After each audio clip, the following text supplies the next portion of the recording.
Fruit setting का ये जो टाइम है जब आपकी थर्ड फ्लावरिंग एकदम ब्लूम पे हो और जो पहला और दूसरा फूल है वो आपको ऐसे स्टार्ट हो गया हो दिखना कि ये फ्रूट जो है वो सेट हो चुका है। यहाँ पे फ्रूट आपको सेट दिखाई दे रहे होंगे। तो इस टाइम पे एक इम्पॉर्टेंट चीज़ होती है कि ये एक जो फ्रूट सेट हो रहा है यहाँ पे जो अंदर इसमें जो सीड का जो डेवलपमेंट है इसके अराउंड यहाँ पे इस पोर्शन के अंदर इसमें सेल डिवीजन हो रहे होते हैं, सेल डिवाइड हो रहे होते हैं। सेल को अगर समझना चाहे तो जैसे एक एग होता है, किसी बर्ड का एग हो गया तो वो काफ़ी बड़ा सेल है। वैसे इसमें बहुत छोटे छोटे बहुत ही स्मॉल नंबर ऑफ सेल्स होते हैं और वो क्या करते हैं, वो अपने को मल्टीप्लाई करते हैं, डिवाइड करते हैं। 2 से 4 बनते हैं, 4 से 8 बनते हैं, 8 से 16, 16 से 32 ऐसे मल्टीप्लाई हो रहे होते हैं। और इनके मल्टीप्लाई होने के लिए प्लांट को दो चीज़ों की सख्त ज़रूरत होती है, बहुत ही मतलब एनर्जी लेवल जो चाहिए होता है। और वो जो एनर्जी लेवल है वो लास्ट ईयर फ्रूट बड में स्टोर रहता है, इसीलिए हम पोस्ट हार्वेस्ट की एप्लीकेशंस करते हैं। तो अभी इम्पॉर्टेंट क्या है कि यहाँ पे ये जो सेल का जो डिवीजन है ये बहुत ज़्यादा होना चाहिए। जैसे आपके पास होली के गुब्बारे हैं, ठीक है, आपके पास 50 गुब्बारे और आपके पास 1000 गुब्बारे हैं। तो अगर आप उनको फुलाओगे तो वॉल्यूम वाइज वो गुब्बारे जो है 50 गुब्बारों का वॉल्यूम कम आएगा, 1000 का बहुत ज़्यादा आएगा। तो अभी वो जो गुब्बारे हैं उनका फॉर्मेशन हो रहा है इसके अंदर, ये जो सेल्स है इस टाइम पे बन रहे हैं। और ये जितने ज़्यादा डिवाइड होंगे, जितने ज़्यादा इनका फॉर्मेशन होगा इस टाइम पे, वो इन्फ्लुएंस करता है आगे चल के फ्यूचर पे हमारे फ्रूट साइज के ऊपर। और प्लांट अभी सारी की सारी एनर्जी जो है अपनी यहाँ पे फोकस करता है, ये इसकी प्रेगनेंसी टाइम है। तो यहाँ सारा का सारा शुगर, सारा का सारा न्यूट्रिएंट जो है इस टाइम पे यहाँ पे जा रहा होता है।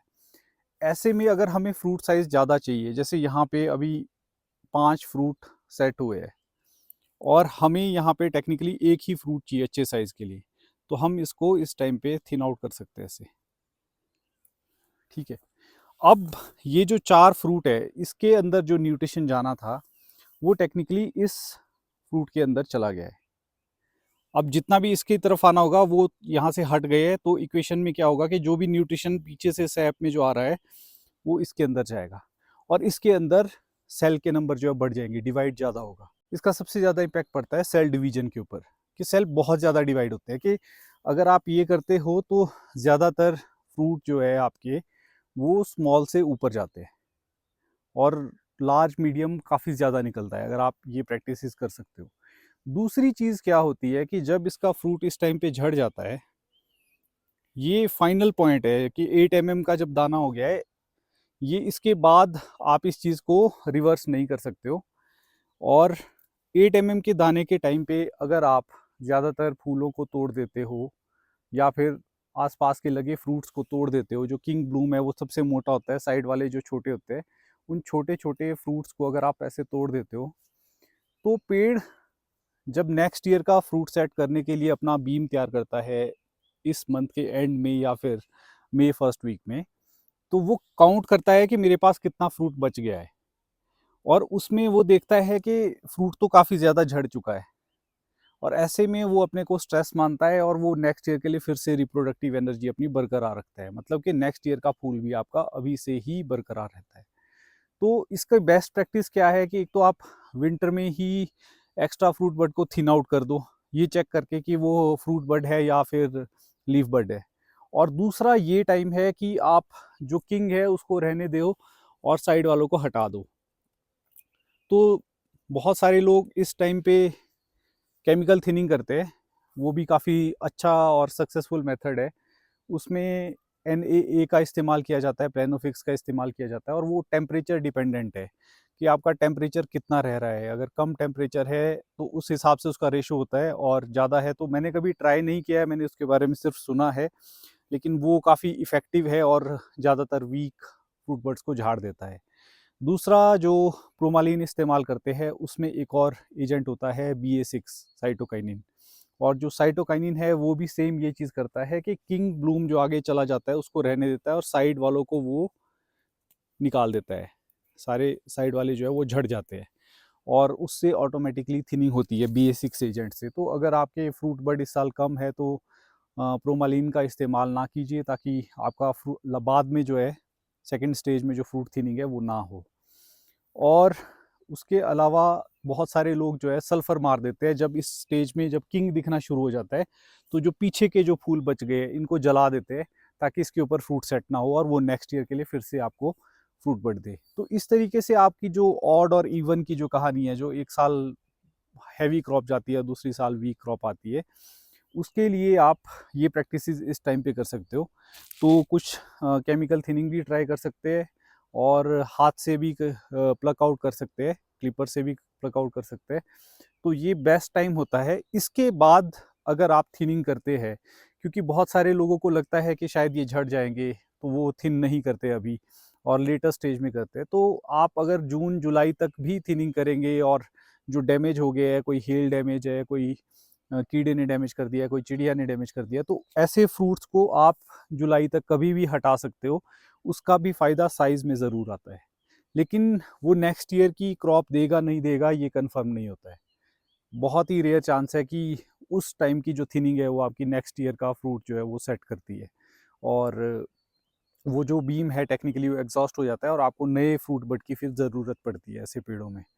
तो ये बड़ा क्रिटिकल टाइम है। और दूसरा जो कुछ लोगों ने मुझे मैसेज किया था कि माइट की जो समस्या आ रही है, तो माइट के ऊपर वैसे तो एक स्पेसिफिक टॉपिक मैं समझ रहा हूँ कि मैं करना चाहूँगा, क्योंकि पिछले 4-5 सालों में मेरे पास माइट की समस्या किसी में भी नहीं आई है, ना सेब में आई है। हाँ, रसेट माइट की नाशपाती में ज़रूर आ रही है, लेकिन सेब के ऊपर कुछ ऐसा माइट, कोई भी तरह की माइट जो है वो अटैक नहीं कर पा रही है। तो उसका एक तो रीज़न है ऑप्टिमम न्यूट्रिशन मैनेजमेंट, जिसके ऊपर हमने रीजन मीट में काफ़ी विस्तार से बातचीत की थी। उसमें हमने इस टॉपिक को डिस्कस किया था कि कैसे न्यूट्रिशन से आप चीज़ों को मैनेज कर सकते हो, और जो मैं ऑलरेडी कर भी रहा हूँ। तो एक इम्पॉर्टेंट जो फैक्टर है वो है यूरिया की स्प्रे का माइट आने के ऊपर।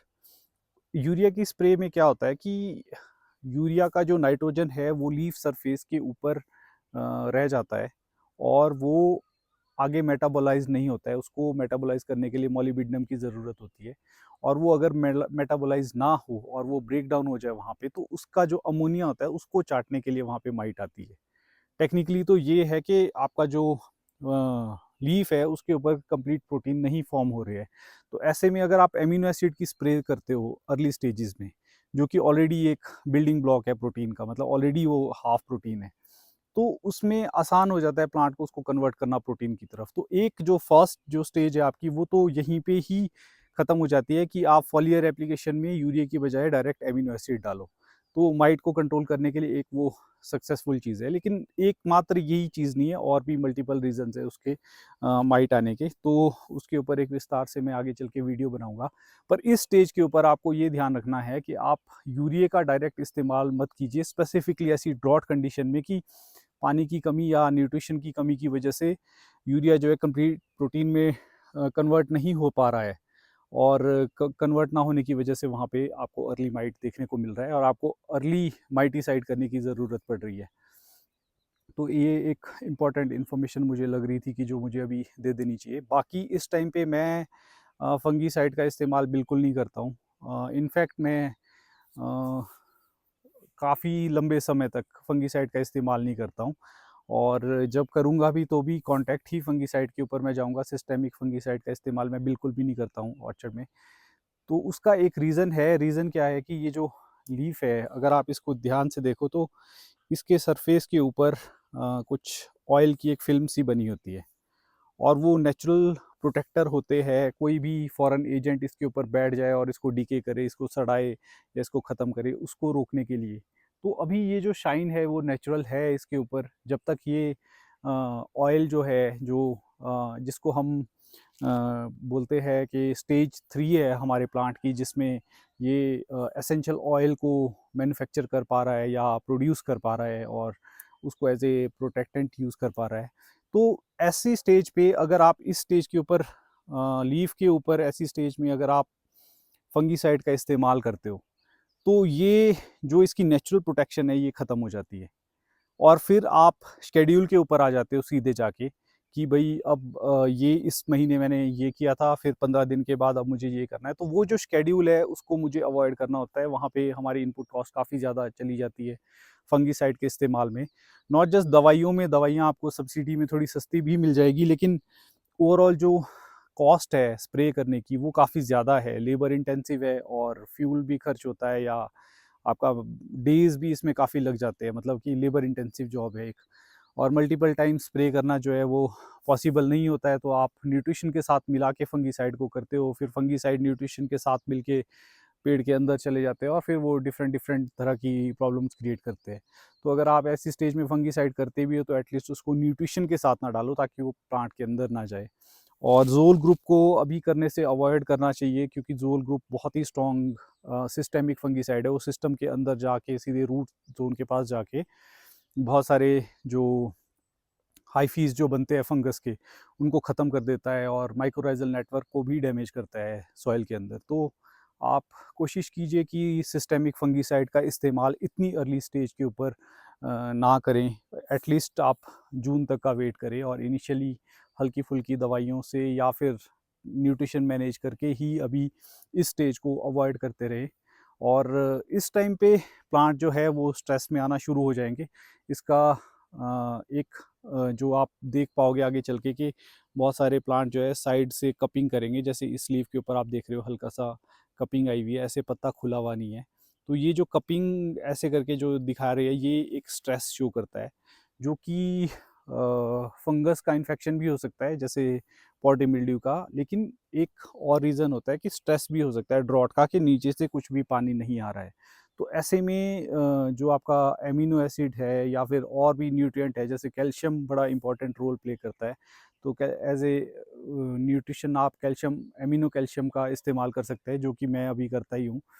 और उसके अलावा माइक्रो न्यूट्रिएंट में जो अब इसके बाद इम्पॉर्टेंट हो जाएंगे वो है मैंगनीज़ और मैग्नीशियम और आयरन। ये तीनों बहुत इंपॉर्टेंट है। और उसके साथ साथ सल्फ़र भी मिलता है, तो आप इप्सम सॉल्ट का इस्तेमाल कर सकते हो, मैग्नीशियम सल्फ़ेट का, जो डायरेक्ट आप पॉलियर एप्लीकेशन कर सकते हो। लेकिन आयरन और मैंगनीज़ आप ऑक्साइड या फिर कोई भी केमिकल फॉर्म में डालोगे तो वो प्लांट को नहीं मिलते हैं, वो लीफ सरफेस के ऊपर ही पड़े रहते हैं, फिर उसको चाटने भी माइट या फिर सकिंग पेस्ट आते हैं। तो आपको न्यूट्रिएंट में फिर से रिड्यूस फॉर्म में या एमिनो एसिड फॉर्म में ही आयरन या मैंगनीज़ को ढूँढना पड़ेगा, और उनका बहुत इंपॉर्टेंट रोल है। इसके बाद फोटोसिंथेसिस शुरू हो जाएगा, शुगर बनने शुरू हो जाएंगे प्लांट के अंदर, बहुत सारे रिएक्शंस शुरू हो जाएंगे। तो उसको फीड करने के लिए आयरन और मैंगनीज़ का रोल जो है बहुत इंपॉर्टेंट है। अगले 10 दिन के अंदर जब आपके साइज़ जो है वो 6 टू 8 हो चुका है, इसके बाद इसका इन्फ्लुएंस जो है शुरू हो जाता है प्लांट के ऊपर। तो इसका ध्यान रखना है, ज़रूरी है ये कि आप न्यूट्रिशन अच्छे से मैनेज करो, ताकि आपकी बीमारियां जो है कम आए। बाकी मैं इंसेक्टिसाइड का इस्तेमाल नहीं करता हूं, तो इसके ऊपर मैं कोई ओपिनियन देना नहीं चाहता हूं अपनी। और जो भी कीड़े का डैमेज होता है उसको मैं झेल पाता हूं, छोटा मोटा जो भी है। लेकिन कुछ भी पॉइज़न जो है मैं इस्तेमाल नहीं करता हूं, ताकि घास के थ्रू मेरे घर में ना आए और मैं एंड में पॉइज़न खुद ही जो डाल रहा हूँ उसको कंज्यूम ना कर रहा हूँ।